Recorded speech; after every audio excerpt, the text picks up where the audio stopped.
How's it going, guys? Today I'm going to show you exactly what it's like to drive the all-new Ford Bronco Raptor from a first-person point of view. 3-liter twin-turbocharged V6 making 418 horsepower and 440 pound-feet of torque. It's 9.8 inches wider than the standard Bronco. Just look at the size of these fender flares, and comes with 37-inch tires from the factory, 3.1-inch Fox Racing suspension, and 14 inches of overall ground clearance.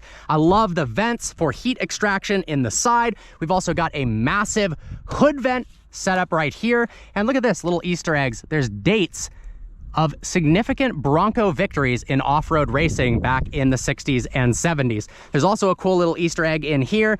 Picture of the original Bronco, new Bronco, and Bronco Raptor. Coming around to the rear of the car, it's dominated by the 37-inch spare tire. We've got the backup camera right here because if it was mounted up there, you wouldn't be able to see anything. Now, the exhaust has been hidden away under the bumper to allow you to go up steeper inclines and not smash the exhaust on the ground. You'll also notice the taillights have been extruded outwards. That's so you can see them at all angles because this is so large. Really large amount of storage space in the back of the Bronco as well. This opens in multiple stages, can go past 90 degrees, and then you can open up this as well. Let's go ahead and hop on the inside. I have to say, an eruption green, such a cool color. This thing looks so much more badass than the standard Bronco. Some other details in the front, instead of saying Bronco, it says Ford, just like the Raptor. It's actually got an active grille with vents for heat extraction. Now, it's got 3 amber lights here, which is a requirement because the vehicle's over 80 inches wide. It also has amber daytime running lights.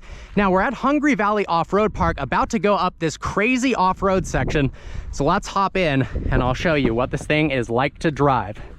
Got my girlfriend in the passenger seat. How's it going? So taking a look at the interior, I love the graphics on the display. 12-inch multimedia setup right there. A series of buttons for off-roading. This is the stability bar disconnect. If you go ahead and click this, it'll actually unhook the stability bar so the wheel travel can increase in the front of the vehicle. We've also got a locking differential in the front, locking differential in the rear, and trail turn assist, which I'll demonstrate in a little bit. Paddles mounted behind the steering wheel. Amazing leather-wrapped, thick steering wheel with carbon fiber accents.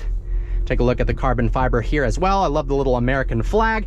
We've got a Bronco grille right there as well. Now, coming down to the center console is the greatest of all time modes. Just kidding. It actually goes over any terrain. So if we turn this, check out what happens in the instrument cluster. Normal mode, go over to off-road. Baja is my favorite in terms of graphic. And then we've got rock crawl mode. Now, I might actually try rock crawl mode to go up that really steep incline. I haven't used that mode yet. Now, I love the fact that when you're in an off-road mode, you can use this massive 12-inch touchscreen to actually see what's in front of your front bumper. So when we go up this really steep incline, we're not going to be able to see over the hood. We're going to be needing to use this screen. I go ahead and put my seatbelt on. You can actually get these seatbelts in code orange, which all of the accents are right here. It's kind of a reddish orange, but it's referred to as code orange.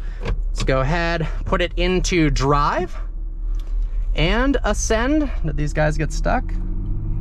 Hopefully not. Go ahead and ascend this massive incline. Got some crazy rock features.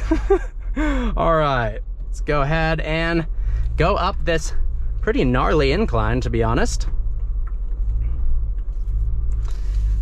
As you can see, it's showing me inclination levels as well as tilt from side to side. And I can see what's in front of my wheels using that screen right there. Because the stability bar is disconnected, we have larger actuation of those front wheels. And the rear differential is locked. All right, and drop down the other side. Now, right now, I can't see what's in front of me. It looks like it's a 200-foot drop, but because I've got this display here, I can see, which is super, super useful. I'm gonna go slow dropping off this ledge here. And then down the hill, obviously we have hill descent control, tons of other off-road features. I'll show you what the trail turn assist is like, and then we'll blast through that deep water. Hopefully don't get that guy wet. So check this out. When I turn on the trail turn assist, it applies the brakes to the rear wheel, the rear inside wheel and allows the turning radius to be 40% shorter than before. And look at this. I mean, it's literally turning on a dime. It's unbelievably impressive. Okay, now let's go ahead and turn that off and go through this water that hopefully isn't too deep. But we've got so much ground clearance, I'm sure it is going to be fine. Oh yeah, easy.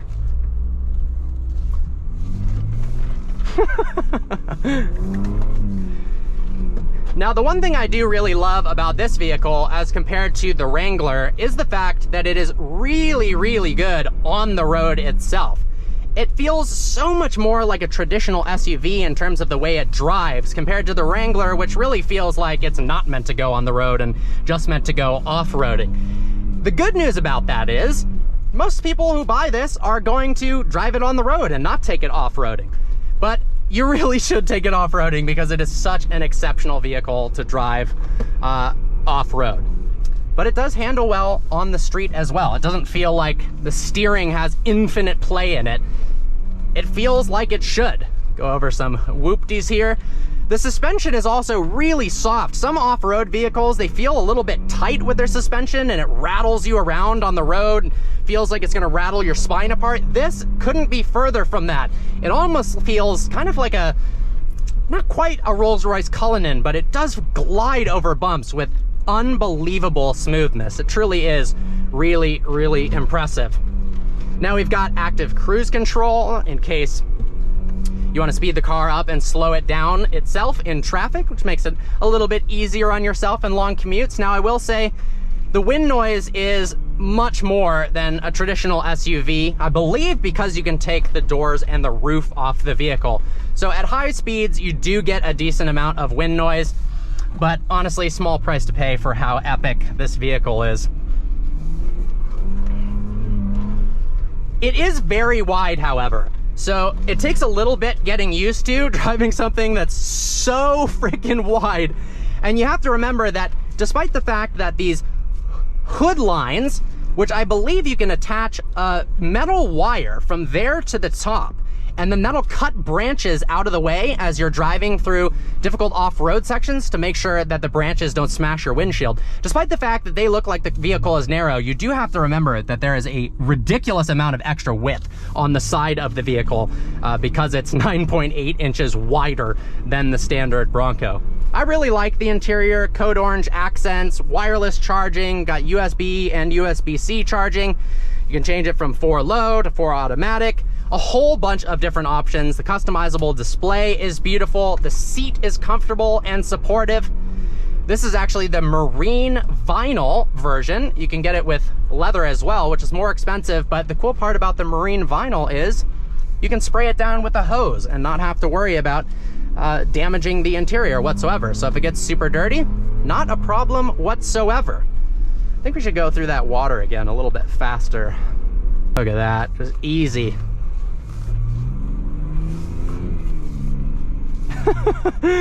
This vehicle truly feels like you can go anywhere in the entire world, which, short of going up Mount Everest, I think you can, honestly. Love the camera setup, super helpful. Yet again, you can actually customize where the camera looks, so we can have a surround view right there. You could have the side views, really cool. And let's put it back to just the front view. Go up this hill. Look at that, a whole bunch of friends with their Wranglers having fun.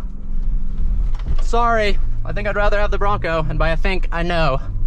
A Wrangler used to be the off-road king, but this thing is just next level. Well guys, I hope you enjoyed today's video. Like always, please browse the channel and subscribe. I look forward to seeing you in the next video.